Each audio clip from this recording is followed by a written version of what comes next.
As-tu déjà entendu parler de Git, l'un des outils de version les plus utilisés au monde et des plus populaires au monde? Mais quand il s'agit de l'utiliser en entreprise, les idées fausses et les limitations supposées peuvent t'empêcher de bien le pratiquer et de pouvoir profiter pleinement de son potentiel.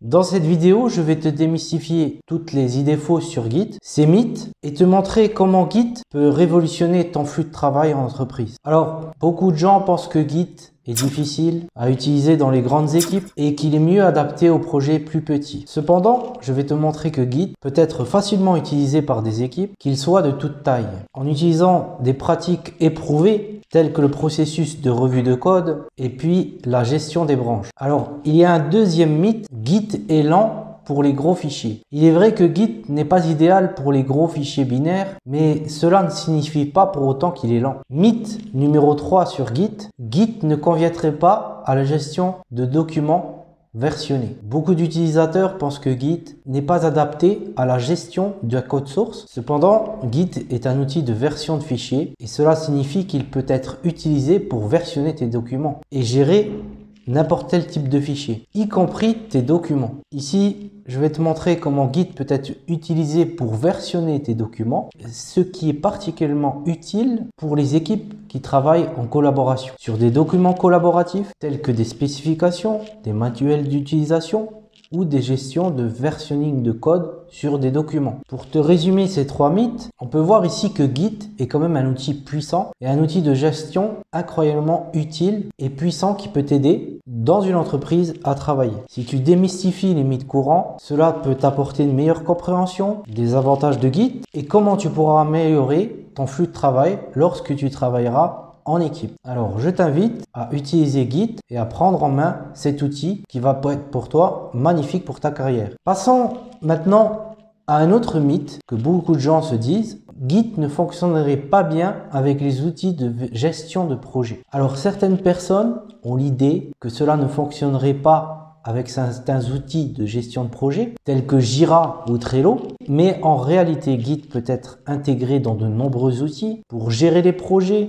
et offrir une expérience de développement pour toi plus fluide. Et je voudrais te dire ici que les outils de gestion et Git sont bel et bien complémentaires et ne sont pas en concurrence l'un avec l'autre. Une autre fausse idée courante qu'on a sur Git, c'est que ça fonctionnerait pas bien avec les équipes lorsqu'ils sont dispatchés géographiquement à différents endroits. Cependant, Git a été fait dès le départ justement pour versionner les projets, peu importe l'endroit où tu te situes sur une carte géographique, et afin de faciliter le travail collaboratif, même entre les développeurs qui habiteraient à l'autre bout de la terre. Et de nombreux développeurs préfèrent utiliser Git pour versionner leurs projets lorsqu'ils travaillent en télétravail ou à un autre endroit différent sur la Terre. Tu peux récupérer des projets, faire beaucoup de choses en collaboration avec des autres personnes ou travailler sur des projets open source depuis chez toi. Alors, encore un autre mythe sur Git. Git pourrait conduire à des erreurs de fusion de code ou des erreurs dans le code. Il est vrai qu'avec Git, tu peux te retrouver dans des conflits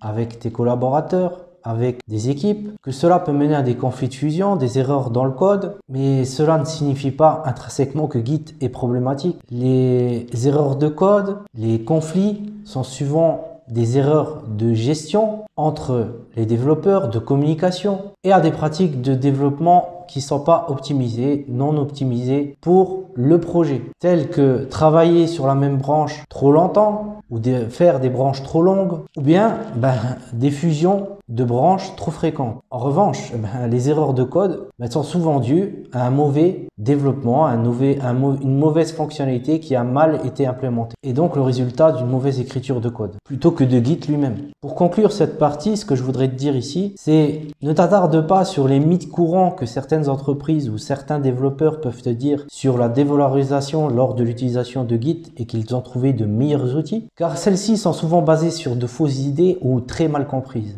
Comme l'a dit une célèbre personne, Git est un outil formidable pour travailler en équipe, améliorer la qualité du code et suivre les modifications qui sont faites par les équipes ou apportées à ton projet. Si tu utilises les bonnes pratiques de développement, Git peut être pour toi un outil très puissant lorsque tu travailles en entreprise. T'aider à travailler plus efficacement et à améliorer ton code de manière efficace. Mais pourquoi il y a autant de personnes qui répondent soi-disant mythes où tu peux entendre des gens parler comme ceci ou une entreprise parler comme cela. Malheureusement, il y a aussi des intérêts contraires sur ta vision à toi de développeur. Lorsque tu entends ces mythes, lorsque tu entends ces problématiques que certains te retournent. Alors premièrement, certaines personnes, certains développeurs peuvent être intimidés par les compétences techniques qu'il faut pour utiliser Git de manière efficace et préfèrent rester sur des outils de version plus simples, même s'ils sont parfois moins performants. Tu sais, comme on dit, les gens ils résistent au changement la majeure partie du temps.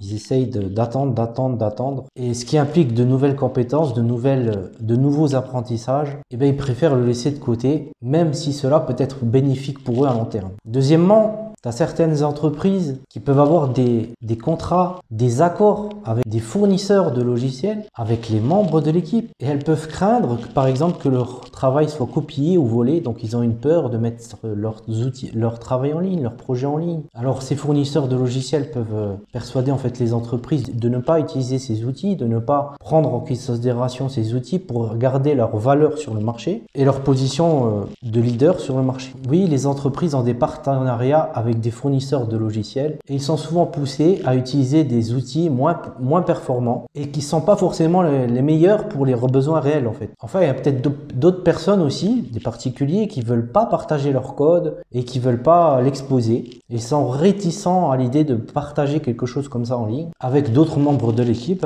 leur code, leur développement, leur façon de coder.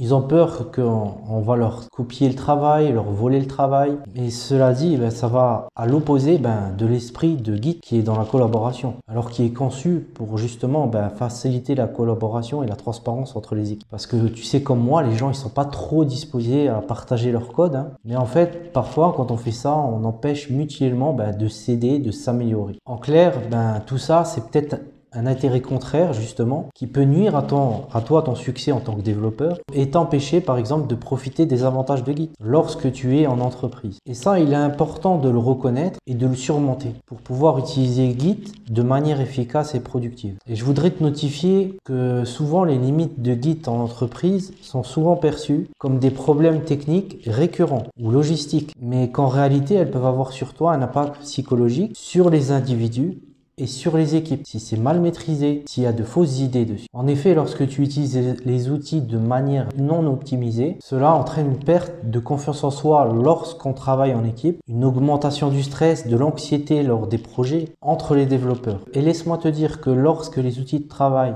ne sont pas utilisés de manière optimale, cela entraîne des sentiments parmi les équipes, parmi les gens, de burn-out, stress, de dévalorisation par rapport aux autres et ça peut nuire à ta productivité et à la satisfaction de ton travail alors que toi tu veux coder, tu veux être bon dans ce que tu fais. De plus, je voudrais te dire aussi que le manque de collaboration entre toi et les équipes lorsque tu travailles sur du versionning, dans la gestion de tes versions de code, de conflits, ça peut avoir des effets négatifs sur la culture de l'entreprise. Lorsque les équipes elles sont pas encouragées à partager leur travail, à ensemble partager leurs connaissances, lors des échanges, lors des partages de fonctionnalités, de code, d'implémentation, ça baisse la motivation lors du travail dans le projet, ça détériore l'ambiance du projet et des relations que tu peux avoir interpersonnelles avec les autres. Et une culture de collaboration en entreprise, c'est essentiel. Si tu veux le succès à long terme dans le projet, dans l'entreprise dans laquelle tu es, vraiment, les outils de version comme Git et tout ça, ça joue un rôle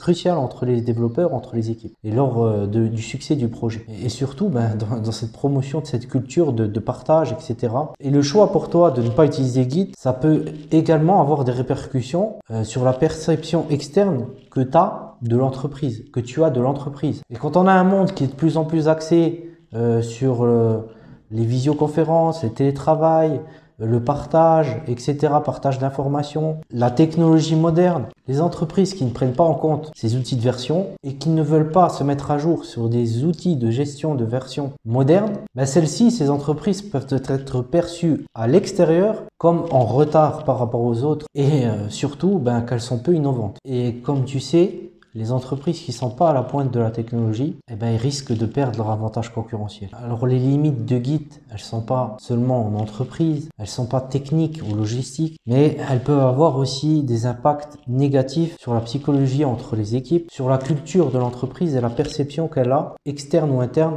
dans l'entreprise. Il est donc important pour toi que tu surmontes ces limites et que tu puisses utiliser Git de manière efficace pour que tu améliores ta productivité, ta collaboration, ton innovation au sein de l'entreprise ou du projet sur lequel tu travailles en équipe ou en solo ou seul dans tes projets, ce qui pourra t'apporter une plus-value non négligeable dans l'équipe. Maintenant que nous avons vu les croyances limitantes, les mythes qu'on peut avoir sur Git en entreprise, il est temps peut-être de se concentrer sur quelle alternative on a par rapport à tout ça, par rapport à ces mythes, par rapport à ces entreprises. Les solutions qui fonctionnent réellement lorsque tu travailles dans des équipes, qu'est-ce qui fonctionne réellement?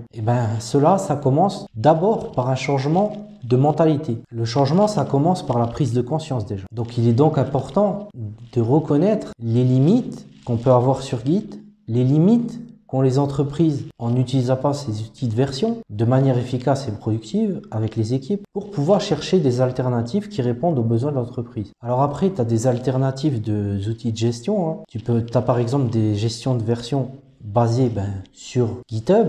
D'accord? Tu en as encore d'autres, Bitbucket, le cloud, etc.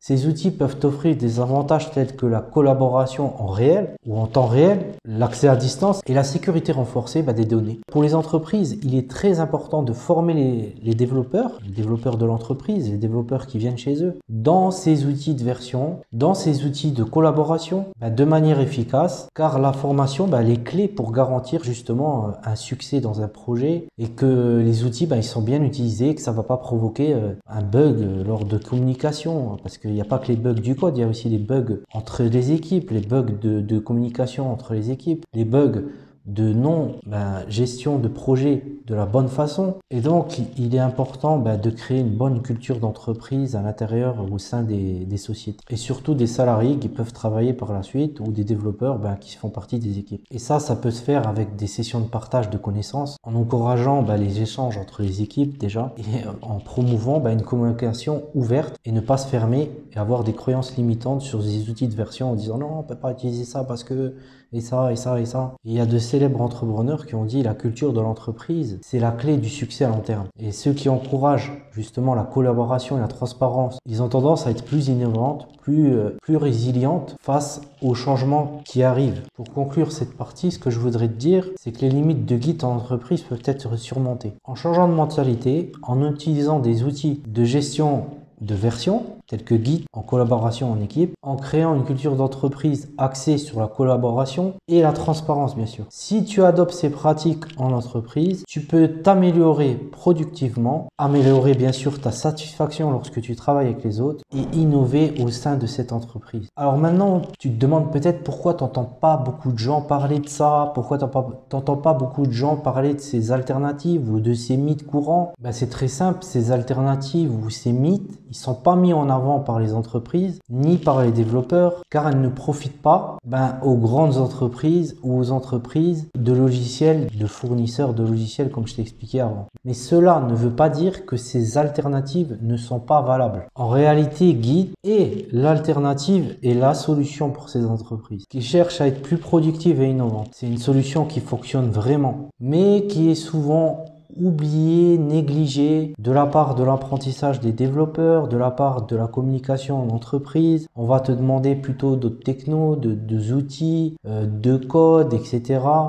Et on laisse parfois cette partie où sur Git de communiquer, de travailler ensemble, de savoir prendre en main ces outils, les développeurs ont tendance à le négliger, à le faire passer comme quelque chose de secondaire. Alors maintenant que tu connais ces limites, ces mythes sur Git, cet oubli qu'on a parfois de se mettre à jour sur ces outils de versionning, ces alternatives qui fonctionnent vraiment quand tu es une équipe qui sait communiquer, qui sait utiliser ces outils de versionning, qui n'est pas resté bloqué dans des croyances anciennes, qui n'est pas resté bloqué dans des technologies qui sont plus modernes. Il est peut-être temps que ces gens-là changent de mentalité, qui commencent à utiliser des gestions de version telles que Git et qui savent collaborer justement dans des projets avec ces outils. Donc je t'encourage à savoir utiliser ces outils, à les utiliser de manière efficace, d'être productif avec, de pouvoir collaborer avec ces outils de versionning tels que Git, GitHub, etc. et de changer de mentalité et de pas laisser cette partie-là dans l'oubli. Je t'encourage à en parler à tes collègues qui sont autour de toi, que ensemble tu puisses construire avec eux une culture d'entreprise axée sur la collaboration, la transparence dans le versionning, dans la collaboration, dans les projets. Alors n'oublie pas que le changement de mentalité, ça commence par être l'actif toi-même, d'être toi actif, que la prise de conscience, c'est l'action, et que la prise de conscience, c'est une action. Alors je t'invite à pas rester bloqué dans les croyances de Git ou les mythes de Git en entreprise. Alors passe à l'action et prends cette alternative pour pouvoir te donner les meilleurs outils de collaboration, de transparence et de succès dans les projets. Donc voilà, je te remercie d'avoir suivi cette vidéo. N'hésite pas à t'abonner à la chaîne, à liker cette vidéo. Si jamais tu veux aller plus loin, je te laisse un lien dans la description si tu veux en savoir plus sur Git. Je te laisse le premier lien dans la description si jamais tu veux aller plus loin. Et je te dis à une prochaine vidéo. J'espère que cette vidéo t'a plu et je te dis à la prochaine fois. Salut chez